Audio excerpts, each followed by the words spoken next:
लाडकी बहीणची कुठल्या शिक्षकांची? प्राथमिक शिक्षक, माध्यमिक शिक्षक. कोण रे? ओपी गुप्ताला फोन लाव, विचारतो ना. कधी कधी काय होतं, यांनी जसा प्रश्न विचारला काही त्याच्यात तथ्य नाही, अवघीच काहीतरी उठवायचं. उलट ह्या सगळ्या काम करणाऱ्या वर्गाचे पगार हे वेळेमध्ये झाले पाहिजे, त्याच्यात विलंब असायचं काही कारण नाही. तरी देखील मी आता विचारतो, आणि झाले नसले तर का झाले नाही आणि कसे ताबडतोब होतील, आणि झाले असले तर प्रश्नच नाही. हॅलो, हा, आपल्या इथं शिक्षकांचे पगार झाले नाहीत या महिन्यातले?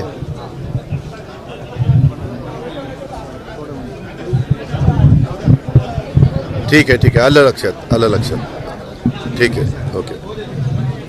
ACS फायनान्सनी सांगितलं आपण पगाराचे पैसे सगळ्या डिपार्टमेंटला उपलब्ध करून दिलेले आहेत. ज्या त्या डिपार्टमेंटमध्ये पगार देत असताना काही त्यांच्याकडं काही त्रुटी किंवा काही त्यांचा अंतर्गत काही प्रश्न असेल तो त्याच्यात झाला असेल. आता ती तर बाजू क्लिअर झाली की विभागाने सगळ्यांचे पैसे दिलेत.